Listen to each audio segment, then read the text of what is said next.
Hello again and welcome back to my garden here in Hertfordshire.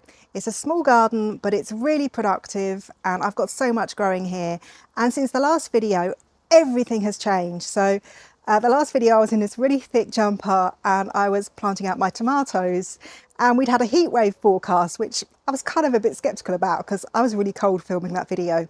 Anyway, I couldn't have been more wrong. We actually had some really warm weather here, and the garden has very much transitioned now from a spring garden into a summer garden. I'm getting the first of the early harvest, so things like broad beans and strawberries, and I've managed to plant out things like my squashes and my courgettes and my French beans. So it's all go, and yeah, I'm going to give you a quick tour today. Yeah, so this here then is pretty much the entirety of my whole garden. So yeah, it is quite small, but you're going to see in a second just how much I managed to cram into such a small space. And if you're looking for inspiration, let me tell you that when I moved in here 3 years ago, this garden here was just lawn and patio. There was nothing growing here apart from one very uninspiring shrub. That was it. And with a little bit of hard work and imagination, I've been able to turn it into a really productive growing space. Yeah, so starting off then at the top of the garden, so this is the bed closest to the house. I've got two red currant bushes in there, which are, yeah, moving around in the wind. And then the slightly bigger one there at the back is a plum tree. Now, I only planted these late last autumn, so I'm not expecting any fruit this year. When you grow fruit, it's very much a long-term project and you do have to be a bit more patient. It can take several years for, yeah, some of the fruit bushes and trees to actually provide you with a harvest. Now, beneath them are the forget-me-nots, which were looking really beautiful during the springtime, but yeah, they've finished off now. But I have left a few there just for the birds and things like that. Yeah, so this plant here, just next to the red currants with these interesting kind of thistle-like leaves, is my echinops. And yeah, it was a fairly new addition to the garden, and I'm really looking forward to when it flowers. It's going to have blue flowers, slightly different to the forget-me-nots there. But yeah, it will have some more blue flowers, which are really beautiful and also loved by bees. And yeah, they're going to be round and they're really stunning if you've never seen them. So I'm looking forward to them. I also recently planted some more perennial kale in here. Now this one has been a little bit nobbled by slugs. Slugs have become a bit of an issue recently in the garden, and I'm going to show you a scene of complete devastation in a minute due to slugs. But yeah, anyway, I think this one will be fine in the long run. Perennial kale, really tough. And I've also got another perennial kale over there. And that perennial kale is really replacing the one that fell over in a storm. And yeah, I've still been harvesting from it, even though it's been like fallen over on the floor for months on end. But I finally decided, you know, this plant is big enough now, you know, this cutting I've taken, it's big enough, and I'm going to get it in and take that old plant out. So yeah. Yeah, now the other thing I have growing in this bed, which is a new addition, is this plant here, which is a tromboncino. It's a young tromboncino plant. Now tromboncino is, I think it's technically called a squash plant, but it's kind of a cross between a squash and a courgette. Really, really tasty plant. Very interesting shaped fruits. If you've not seen it, they're the shape of a trombone, but I grow them every year and I absolutely love them. And one of the things I love about tromboncinos is that they are climbing. So a lot of these plants, squashes and courgettes, they take up a lot of space, and as we've seen, I haven't got much space. So my aim is always to try and grow climbing things and yeah, use the vertical space. And so this variety, this tromboncino, really fits the bill for that. Yes, I've had a few issues in the garden this year with pests, and yeah, it's the two issues I always seem to have, which is leaf miner eating my plants, like my chard and like beetroot and spinach leaves and things like that. But yeah, I've actually found a way, I think, quite a good way to tackle that. But the one that I haven't been able to solve, yeah, it's the one that most gardeners struggle to solve, is the one of slugs. Let me show you this trench down here.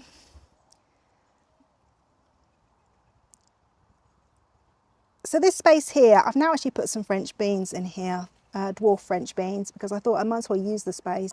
But yeah, where have all the carrots gone? I had fantastic germination on carrots this year, and I was really happy because last year when I tried to grow them, I sowed them directly into my soil, and they obviously didn't like the soil, and I didn't really get any germination. So I made a real effort here to dig out this trench and put some lovely soil down. And yeah, I had a lot of success actually. And if you go back to some of my older videos, you'll see that, yeah, there was germination. Not anymore. There literally is not a single carrot plant left. And there we go. What I can say is I've had a bit of a learning here, which is I think that this wasn't a very good place to put the carrots, because the bed behind where I've got like the fruit bushes and things, it's a really busy little area, and there's probably lots of spaces in there for like slugs and snails to hide. So coming down from the bed then where I have, or was meant to have the carrots, I have actually got another courgette plant. This is a different variety. This is Shooting Stars, which is going to produce some lovely yellow fruits hopefully. And I was really drawn to this. Again, it's a climbing variety, so I was drawn to it for that reason. But I also read that it's quite good in drought conditions. And I thought, well, you know, my soil can get very dry in the heat. You know, it's very free draining, and I'm surrounded by trees, which doesn't help either. So whenever I see that something is drought resistant, that is a big plus. Now I see in this bed here, I've got this beautiful kale with the purple stems. I really love that. And then the kind of the red valerian poking out the back there. But yeah, I really like this kale. Although I've just noticed, ooh, I've got a bit of an aphid issue coming there, I think. Hopefully the ladybirds get onto it. I have to say there's been quite a lot of ladybirds this year, so fingers crossed. In this bed I've also got some broad bean plants, and as you can see, they are ready to harvest pretty much. I think you call these fava beans in the US. Now, some people say to me they find broad beans really bitter and not very nice to eat. I actually think if you pick them when they're young like this, the younger beans are actually quite tasty and quite sweet. Yeah, so I recommend trying that. I've also got some garlic. Now, I haven't harvested any garlic yet, but we are coming up to garlic harvesting time. This is a soft neck variety. Shall I dare to pull it out? Shall I? Go on.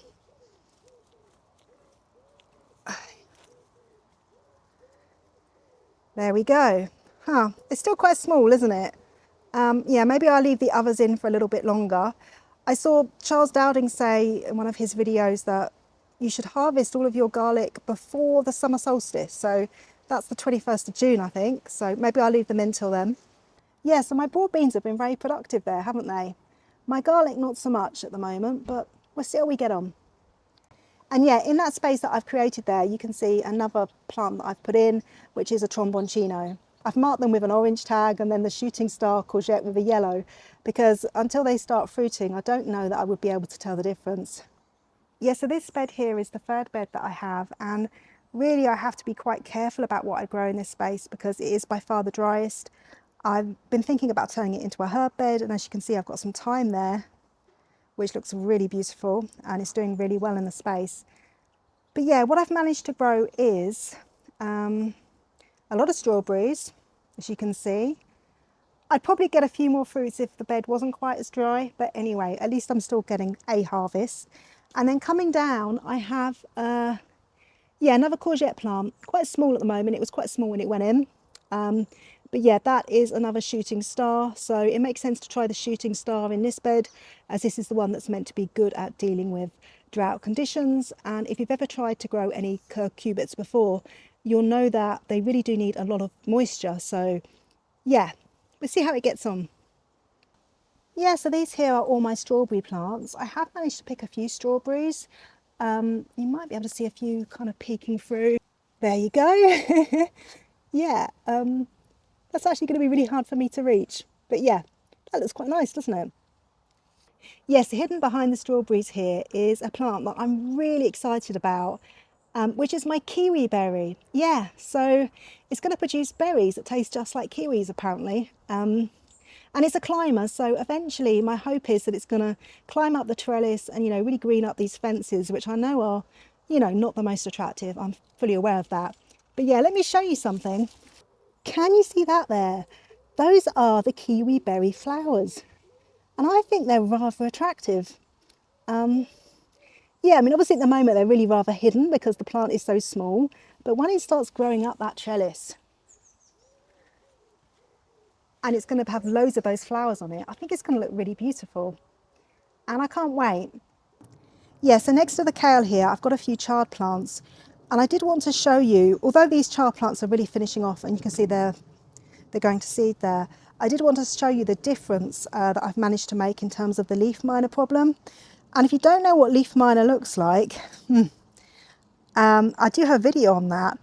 I don't know if I can find any examples right now because I've pretty much got it under control, unbelievably. But yeah, if you have any issues with your leaves on your spinach plants, beets, chard, basically it will start off like a little track going through the leaf, and then eventually the leaf will go brown and then translucent. That is a little grub called leaf miner that is eating your leaf from the inside out. Yeah, it's like something from an alien film. But yeah, what has really helped is when I've been out in the evenings kind of doing slug patrol, because that's how exciting my life is, I've been looking at the leaves, and you see this leaf here has got these white, tiny little white eggs on it. Just brush them off, because those little white eggs are actually the beginnings of the leaf miner problem. And actually, let me just show you further up here. If you can see this leaf, just here where I've got my thumb, that is the beginnings of leaf miner damage. So yeah, when it's only a small part of the leaf like this, you can actually just nip it out. Yeah, and then that's solved basically. But yeah, I really have found that just coming out, you know, once an evening and just brushing off those little white eggs has really made the difference. Tilly's appeared. She wants to make an appearance in this video. I don't know what she's trying to tell me. She's probably trying to tell me it's dinner time, but it's about 1 o'clock in the afternoon. Yeah, a bit optimistic. Anyway, so here we have a honeyberry, which is next to my kale. Now, I've decided to try growing honeyberries because they're meant to be quite a good alternative to growing blueberries. And yeah, I wasn't having much success with blueberries. I was having to grow them in pots because my soil is all wrong for them. And yeah, they just weren't producing a lot of fruit for me. So I've got one honeyberry there, and then I've got a second one down here that I only recently put in. Here then I have my planter with my 2 blackcurrant plants in, and this is a little bit disappointing because, you know, these plants are really healthy and they had lots and lots of flowers on them, but because of the crazy weather this year, we had some really late frosts and I think it's killed off all the fruit. So I would have had a harvest, probably quite a good harvest, but sadly it wasn't to be. There we are, another year. And yeah, on the chair, I've got another little propagation area. I've got a couple of areas where I'm growing lots of different things. Mainly on there is the perennial, I think it's 9-star broccoli. I think it's 9. I'm getting my numbers mixed up, but I think it's 9-star broccoli. And yeah, I had a really great germination on those seeds. And then I've also got a few sort of spare courgettes and things like that down there, just in case I do get a lot of slug damage and I need to replace them. At least I've got some spare plants. And yeah, now these don't look very inspiring, but these are some cuttings I've taken from my perennial kale plants and tree cabbage that I have. And yeah, there's a bit of a story there. So I actually took a load of cuttings in a video I did on perennial vegetables back in, well, sometime last autumn.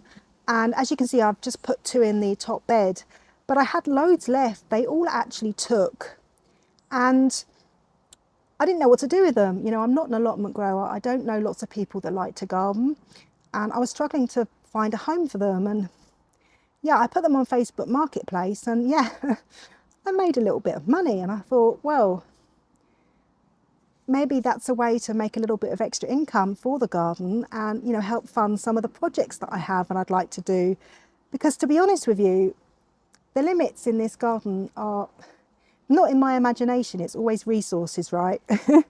I'm sure lots of us have that experience. And I really wasn't expecting them to sell, but yeah, I think I'm going to give it a go. The lady who came to pick up the perennial kale was actually asking me about the purple stemmed ones. So I know there's at least one person in my local area who's interested in having those in their garden. So yeah, that's something I'm trying. This is another bed that I have here in my back garden. Here I have got my lovely raspberry bushes. which are, yeah, they're really growing strong, aren't they? And I've got some fruits coming. Now, thankfully, these weren't affected by the late frosts. I do think they've been a little bit affected by the dry conditions because I can see some of the leaves have gone a bit brown.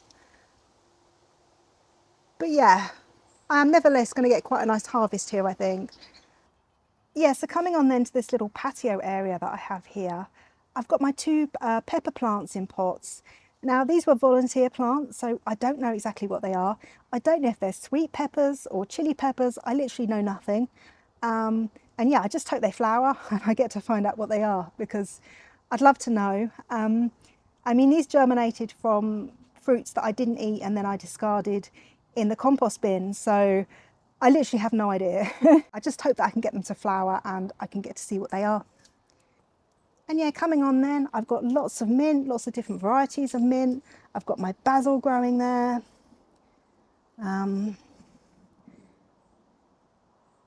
As you can see, my tomatoes are all doing really well out the back here.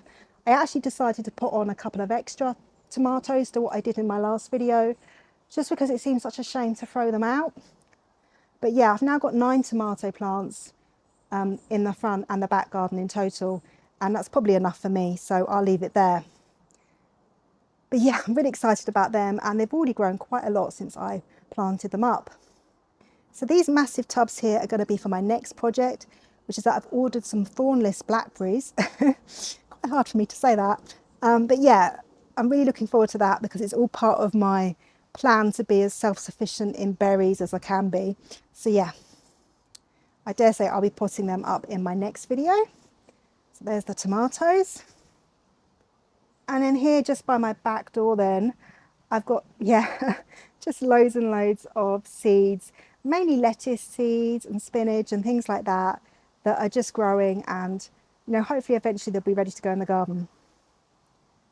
So yeah, there's been a lot going on, There's my tomatoes in the front garden. I've got the 2 Accoya at this side, which, yeah, they tend to be a bit slower to get going and they're just smaller tomatoes in general. So yeah, but look, I've got this beautiful pink flower here. I can't remember what this is called. It actually overwintered. It's meant to be half hardy, I think, but it actually overwintered in these planters. And I've got some zinnias that hopefully will be flowering soon. Here are my golden sunrise, and you can see that I've got some lovely nasturtium flowers here. They're kind of closed at the moment, but yeah. Again, that's an excellent bee plant and that will help bring the pollinators in. Yes, I'm really happy with how these tomatoes are doing. I think they've noticeably grown since my last video, and yeah, especially the 2 at the end here, they are golden sunrise and they tend to be the first to ripen. So yeah, I reckon it'll only be a few more weeks until I have some really lovely fruits. Yeah, can't wait. But yeah, really happy to see that they're doing so well. Yeah, so that was a quick tour around my early summer garden. It really is amazing just how much it's changed in just a couple of weeks. You know, that heat wave really did make all the difference, and I was able to get lots of lovely young, you know, summer plants into the ground, and they seem to be thriving. Everything's doing really well, with the exception of my carrots, which is a bit of a sad story. Have you also been suffering from a lot of slug damage this year? Let me know that I'm not the only one. But until next time, thank you so much for watching. Bye bye.